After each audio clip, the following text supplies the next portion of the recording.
প্রিয় বাংলাদেশ, প্রিয় দেশবাসী ভাই ও বোনেরা, আজকের এই অনুষ্ঠানের সম্মানিত সভাপতি জনাব মির্জা ফখরুল ইসলাম আলমগীর, মঞ্চে উপস্থিত নেতৃবৃন্দ, সামনে উপস্থিত আমার প্রিয় সহকর্মীবৃন্দ, আসসালামু আলাইকুম।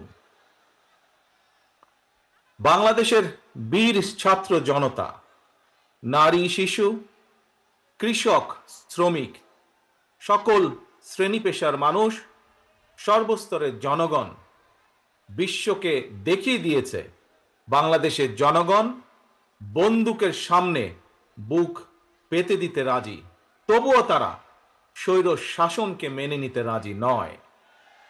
বাংলাদেশের সবচেয়ে জনপ্রিয় গণতান্ত্রিক রাজনৈতিক দল বিএনপির পক্ষ থেকে বাংলাদেশের গণতন্ত্রকামী বীর জনগণকে জানাই আন্তর্জাতিক গণতন্ত্র দিবসের সংগ্রামী শুভেচ্ছা।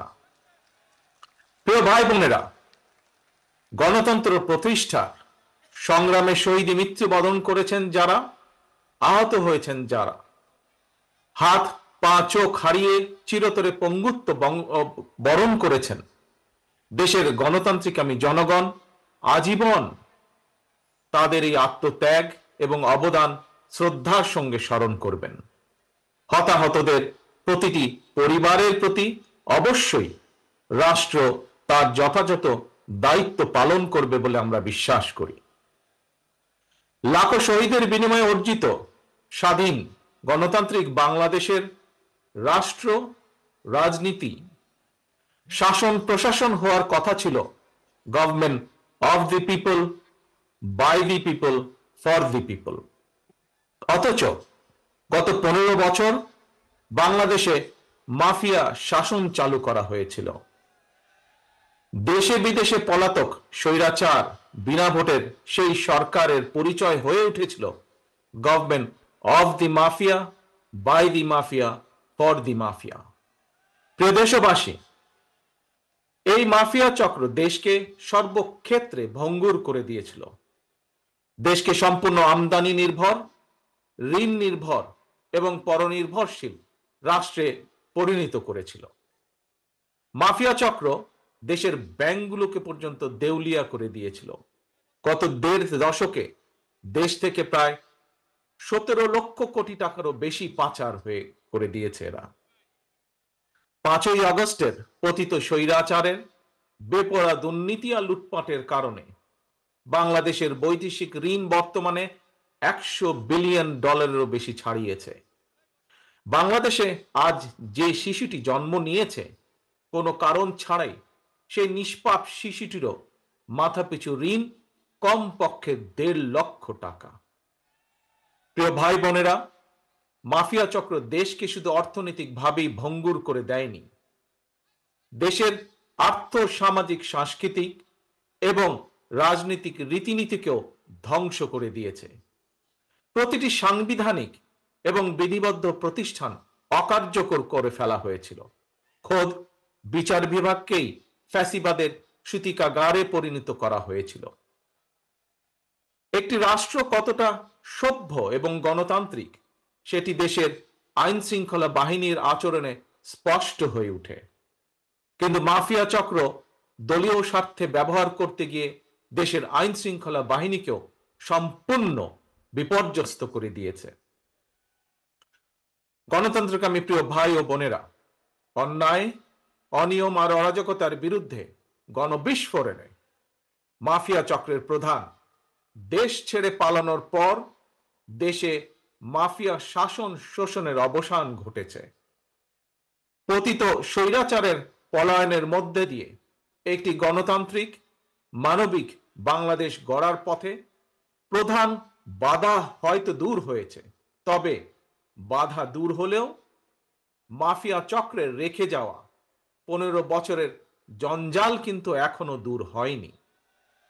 এই জঞ্জালকে দূর করে জনগণের, বাংলাদেশের জনগণের ভোটে জনগণের কাছে জবাবদিহিমূলক একটি গণতান্ত্রিক সরকার প্রতিষ্ঠার লক্ষ্যে অন্তর্বর্তীকালীন বর্তমান সরকার কাজ করছে। তবে মাফিয়া চক্রের প্রধান দেশ ছেড়ে পালালেও মাফিয়া চক্রের বেনিফিশিয়ারি অপশক্তি প্রশাসনের ভেতরে থেকে কিংবা রাজনীতির ছদ্মবরণে অন্তর্বর্তীকালীন সরকারকে চ্যালেঞ্জ ছুড়ে দেওয়ার অপচেষ্টা কিন্তু অব্যাহত রেখেছে।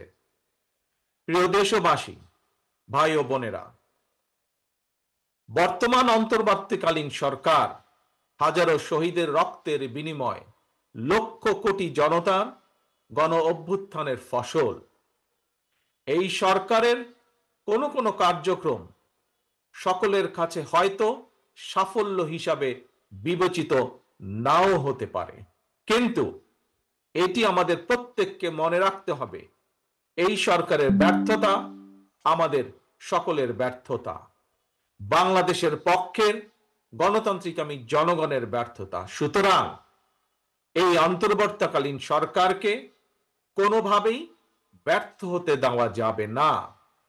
দেশে বিদেশে থেকে নানা রকমের উস্কানিতেও জনগণ অন্তর্বর্তীকালীন সরকারকে ব্যর্থ হতে দেবে না।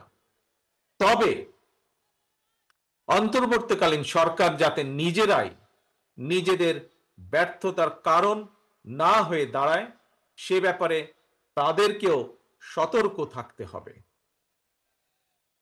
বাংলাদেশ কিংবা যে কোনো দেশেই গণ অভ্যুত্থানের মাধ্যমে গঠিত সরকার অবশ্যই জনগণের সরকার। তাই জনগণ অন্তর্বর্তীকালীন সরকারের প্রতি সহযোগিতা অব্যাহত রেখেছে, রাখবে। তবে কোনো এক পর্যায়ে অন্তর্বর্তীকালীন সরকারের জবাবদিহিতাও কিন্তু নির্বাচিত সংসদের মাধ্যমেই নিশ্চিত করা হয়।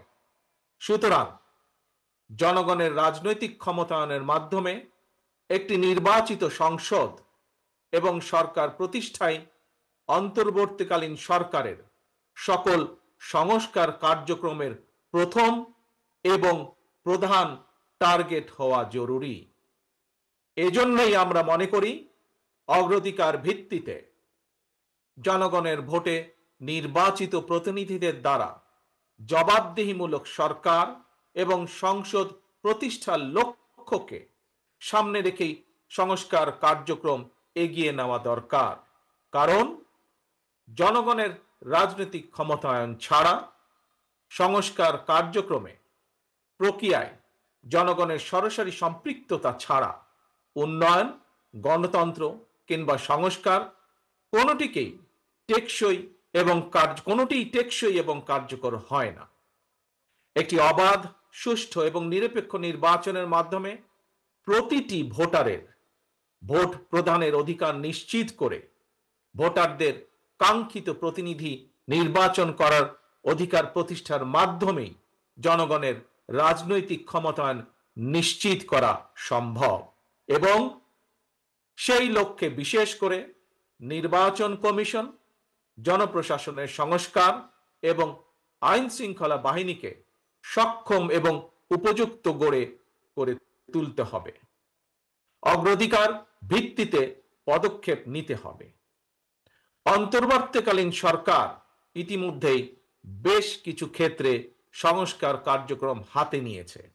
তবে আমরা মনে করি অন্তর্বর্তীকালীন সরকার এজেন্ডা সেটিং এর ক্ষেত্রে অগ্রাধিকার ভিত্তি নির্ধারণ করতে না পারলে গণ অভ্যুত্থানের সাফল্য ব্যাহত করতে ষড়যন্ত্রকারী নানা চক্র সুযোগ গ্রহণ করতে পারে এবং এরই ভিতর এর কিছু কিছু আলামত আমরা দেখতে পাচ্ছি। প্রিয় দেশবাসী, এবারের গণ অভ্যুত্থানের চরিত্র অতীতের যে কোনো গণ অভ্যুত্থানের চেয়ে ব্যতিক্রম। কেন ব্যতিক্রম? কারণ পলাতক স্বৈরাচারের অবৈধ শাসনকালে সকল গণতান্ত্রিক অধিকার, মানবাধিকার হারিয়ে জনগণ পরাধীনতার শৃঙ্খলে আবদ্ধ হয়ে পড়েছিল। এমনকি হুমকির সম্মুখীন ছিল দেশের স্বাধীনতা ও সার্বভৌমত্ব। তাই এবারের গণ অভ্যুত্থানের মধ্যে দিয়ে কেবল মানুষের অধিকারই প্রতিষ্ঠিত হয়নি, দেশের স্বাধীনতা, সার্বভৌমত্ব রক্ষা পেয়েছে। দেশ এবং জনগণ এখন স্বাধীন। গুম, খুন, অপহরণ আর বিভীষিকাময় আয়নাঘরের আতঙ্ক মুক্ত। স্বাধীনতা সার্বভৌমত্ব রক্ষার পর এবার দেশ এবং জনগণের স্বাধীনতা সুরক্ষায় প্রথম কাজ হতে হবে রাষ্ট্র এবং সমাজে মানুষের গণতান্ত্রিক অধিকার এবং লুণ্ঠিত ভোটের অধিকারকে পুনঃপ্রতিষ্ঠিত করা। তাই প্রিয় ভাই ও বোনেরা, দেশে বর্তমানে প্রায় 12.5 কোটি ভোটার। এর মধ্যে 2009 সাল থেকে এ পর্যন্ত ভোটার তালিকায় প্রায় 2.5 কোটিরও বেশি নতুন ভোটার সংযুক্ত হয়েছেন। ভোটার হবার পর তরুণ প্রজন্মের এই 2.5 কোটিরও বেশি ভোটার একটিও জাতীয় নির্বাচনে ভোট দেবার সুযোগ পায়নি। ভোট দিয়ে তারা তাদের কাঙ্ক্ষিত জনপ্রতিনিধি নির্বাচন করতে পারেনি, অথবা তাদের নিজেরাও কেউ ভোটে নির্বাচিত হয়ে জনগণের প্রতিনিধিত্ব করার সুযোগ পায়নি। বিএনপি বিশ্বাস করে, বিএনপি মনে করে দেশের জনশক্তির অর্ধেক নারী এবং তারুণ্যের এই বৃহৎ অংশকে রাজনৈতিক অংশীদারিত্বের বাইরে রেখে একটি বৈষম্যহীন মানবিক রাষ্ট্র গঠন সম্ভব নয়। সংবিধান কিংবা প্রবিধানে যাই থাকুক, জনগণের রাজনৈতিক এবং অর্থনৈতিক ক্ষমতা নিশ্চিত করা না গেলে, সংস্কার প্রক্রিয়ায় জনগণকে সম্পৃক্ত করা না গেলে শেষ পর্যন্ত কোনো সংস্কার কার্যক্রমেরই কার্যকরী ফল পাওয়া যাবে না। প্রিয় দেশবাসী, ভাই ও বোনেরা, রাষ্ট্র, রাজনীতি এবং রাজনৈতিক দল হিসেবে বিএনপি দলীয় রাজনৈতিক কার্যক্রম সংস্কারের লক্ষ্যে প্রথমে 2022, পরবর্তীতে 2023 সালে বাংলাদেশের পক্ষের গণতান্ত্রিক রাজনৈতিক দলগুলোর প্রতিনিধিদের উপস্থিতিতে 31 দফা কর্মসূচি ঘোষণা করেছিল। তবে ঘোষিত 31 দফাই শেষ কথা নয়। বিএনপি মনে করে রাষ্ট্র কিংবা রাজনীতি সকল ক্ষেত্রেই সংস্কার কার্যক্রম একটি ধারাবাহিক এবং চলমান প্রক্রিয়া। সুতরাং রাষ্ট্র এবং রাজনীতি সংস্কারে বিএনপি ঘোষিত 31 দফা সংস্কার কর্মসূচির আরো প্রয়োজনীয় পরিবর্তন পরিমার্জনকেও বিএনপি স্বাগত জানায়। এমনকি কেউ যদি মনে করেন একটি উন্নত এবং নিরাপদ বাংলাদেশের জন্য আরো নতুন রাজনৈতিক দলের প্রয়োজন রয়েছে, তাতেও দোষের কিছু নেই। কারণ শেষ পর্যন্ত জনগণই চূড়ান্ত সিদ্ধান্ত নেবে। জনগণ কাকে সমর্থন জানাবে কিংবা কাকে সমর্থন দেবে না, এটি তাদেরই চূড়ান্ত বিষয়। এ কারণেই বিএনপি বরাবর জনগণের ভোটের অধিকারের উপর জোর দিয়েছে। বিএনপি মনে করে একমাত্র অবাধ, সুষ্ঠু নির্বাচনের মাধ্যমেই রাষ্ট্র, রাজনীতি এবং রাজনৈতিক বন্দোবস্তের সঙ্গে জনগণের প্রত্যক্ষ অংশদারিত্ব তৈরি হয়। গণতান্ত্রিক আমি প্রিয় ভাই ও বোনেরা, গণ অভ্যুত্থান কিংবা সংস্কার কার্যক্রম নিয়ে রাজনীতির মাঠে নানা রকম কথা হচ্ছে। গণতান্ত্রিক রাজনীতিতে এটি একটি স্বাভাবিক এবং গ্রহণযোগ্য রীতি। প্রত্যেকেই তাদের নিজ নিজ দৃষ্টিভঙ্গি প্রকাশ করবেন, এটিই স্বাভাবিক। এই নিয়ে বিচলিত হওয়ার কোনোই কিছু নেই। একজন রাজনৈতিক কর্মী হিসাবে আমি বিশ্বাস করি ফৌজদারি অপরাধের বিচার যেমন বিচারিক আদালতে হয়, ঠিক তেমনি রাজনৈতিক কর্মকাণ্ড কিংবা রাজনৈতিক আচরণের বিচার হয় জনগণের আদালতে। আমি আগেও বলেছি, আজ আবারও আপনাদের সামনে বলতে চাই, ক্ষমতার পরিবর্তন মানে শুধু রাষ্ট্র ক্ষমতার হাত বদল নয়। ক্ষমতার পরিবর্তন মানে রাষ্ট্র এবং রাজনীতির গুণগত পরিবর্তন। তাই প্রতিটি রাজনৈতিক নেতাকর্মীর মনে রাখা প্রয়োজন, রাজনীতির গুণ পরিবর্তনের জন্য রাজনৈতিক দলের নেতাকর্মীদের আচার আচরণেও গুণগত পরিবর্তন জরুরি। সুতরাং আমার আহ্বান, কোনো প্রলোভন কিংবা উস্কানিতে বিভ্রান্ত না হয়ে জ্ঞানভিত্তিক রাষ্ট্র, এবং সমাজের নেতৃত্ব দানের জন্য নিজেদেরকে প্রস্তুত করুন। গণতান্ত্রিক আমি প্রিয় ভাই ও বোনেরা, হাজারো শহীদের রত্ন স্নাত এই রাজপথে আজ আপনাদের এই স্বতঃস্ফূর্ত উপস্থিতির অর্থ জনগণের কাঙ্ক্ষিত বৈষম্যহীন বাংলাদেশ গড়ার এই যাত্রা পথে বাংলাদেশের পক্ষের শক্তিকে আরো কিছু পথ পাড়ি দিতে হবে। তবে সেই পথ অবশ্যই নয় সন্ত্রাস, সংঘর্ষ, প্রতিশোধ কিংবা প্রতিহিংসা, বরং সেই পথ হবে ধৈর্য, সহনশীলতা এবং সমঝোতা। প্রিয় ভাই বোনেরা, সবশেষে বলতে চাই, সংস্কার কার্যক্রমের পথ ধরে নির্বাচনী রোড ম্যাপে উঠবে আমাদের প্রিয় বাংলাদেশ।